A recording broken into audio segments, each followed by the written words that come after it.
Oh waouh, tu sais quoi, tu vas pas encore tes yeux. Alors que je me promenais encore au bord du lac aujourd'hui, Yeshua m'a conduit à vivre une seconde expérience prophétique très forte.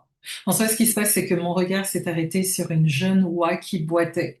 Contrairement aux autres oies de son groupe, j'ai fait le constat qu'elle était amaigrie, essoufflée, et je te dirais aussi que malgré tous ses efforts, elle n'arrivait pas à suivre le rythme du reste du clan. Donc, en gros, elle essayait de suivre leur cadence. Elle avançait, elle sautillait même pour tenter de rattraper les autres, mais elle se retrouvait toujours à l'arrière de la file, tout en dernier, et par moments elle s'arrêtait, elle faisait pas, elle se couchait sur le sol, totalement épuisée.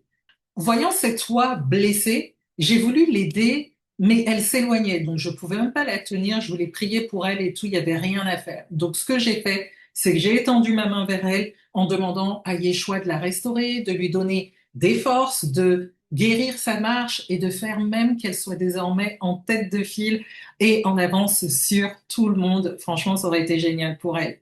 Et franchement, j'avais vraiment de la compassion pour cette oie et c'est au même moment que Yeshua a commencé à me parler prophétiquement, une fois encore, on est comme dans Ecclésiaste.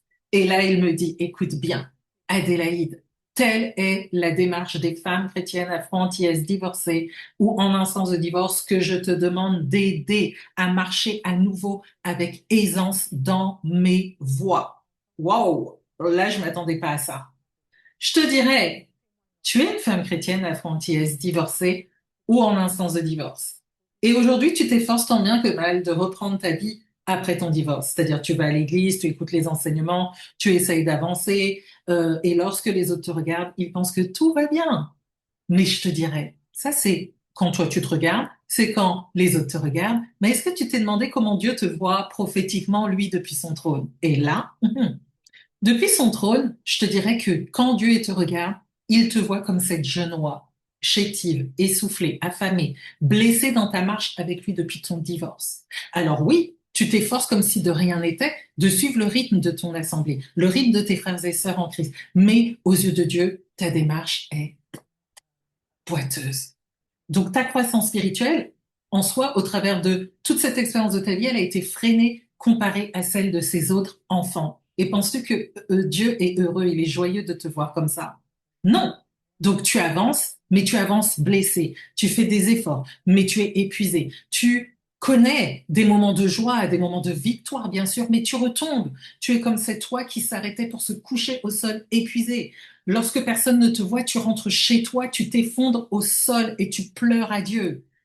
Mais aujourd'hui, Dieu veut te dire au travers de moi que cette marche boiteuse n'est pas le plan qu'il avait préparé pour toi et il veut qu'elle s'arrête aujourd'hui. Ce n'est pas la trajectoire qu'il avait écrite pour ta vie avant ton mariage. Et aujourd'hui, Dieu te dit qu'il existe une autre voie, qu'il existe une autre trajectoire prophétique, une trajectoire de guérison de ta relation père-fille avec lui, de restauration et de reconstruction. Si tu désires découvrir cette trajectoire prophétique pour ta vie après divorce, celle que Dieu avait prévue pour toi bien avant ton mariage, dès que tu lui as donné ta vie. Retrouve-moi dans le prophétique Titane Cana et on verra ensemble ce que Satan a fait pour te faire échouer ton mariage qu'il avait déjà programmé avant même que tu rencontres ton ex-mari. Nous allons voir les bases de ce qui n'a pas marché entre Dieu et toi, ce que Satan a fait pour te dévier de la trajectoire prophétique que Dieu avait pour toi et comment la retrouver. On se retrouve dès lundi 20h. C'est un programme gratuit en ligne. Toutes les informations sont dans ma bio. Je compte sur toi. Retrouve-moi et on va soigner ta marche avec Dieu et surtout te remettre sur la bonne trajectoire de ce qu'il veut pour toi. Prends soin de toi. Ciao, ciao. L'essentiel, c'est de demeurer. Bye. Ciao.